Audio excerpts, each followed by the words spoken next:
First of all, we will go into the decreasing on the garment. You have 3 tools that come with your machine. You have a tool that is a 1 and a 2, you have a tool a 1 and a 3, and you have a tool 2 and 3. We will start with the 1-eye transfer tool to do our decrease. Now, this is not a good tool to use in normal decreases, but since you're new at the machine and have not used these tools, it's the one to get comfortable with first. If you are going to put your garment together with a sewing machine, it is fine to go ahead and use the 1-eye transfer tool. Otherwise, for seaming purposes, you would use the 2 or 3.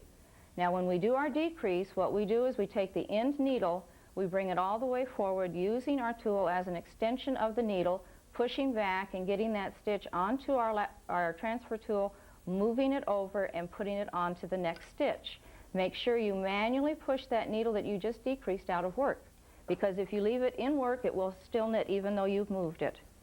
Again, you always decrease on both sides of your machine because you've got 2 sides to your garment, so do not forget to decrease on the other side. Knit a few rows, and we will practice that again to feel comfortable with it.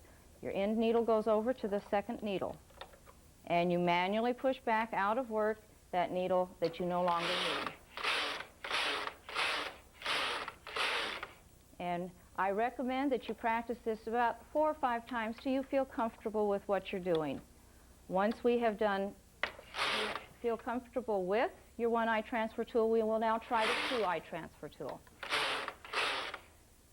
Taking the 2-eye transfer tool, you take and move the second and first stitch over to the third and second stitch. Again, using this tool as an extension of the needles.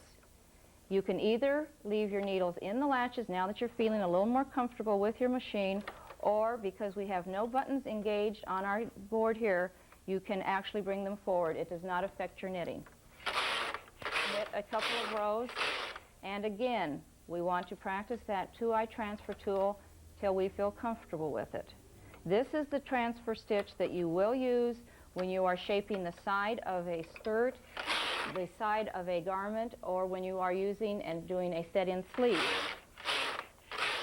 The third transfer we will try is using our 3-eye transfer tool. This works identical to your 2-eye transfer tool, however, it moves the third stitch and places it on top of the fourth stitch, thereby taking your decrease in 2 stitches from the side seam. We generally will use the 3-eye transfer tool in shaping V-neck lines. We will do it one more time, but you should be doing this as many times as you need to feel very comfortable with your machine.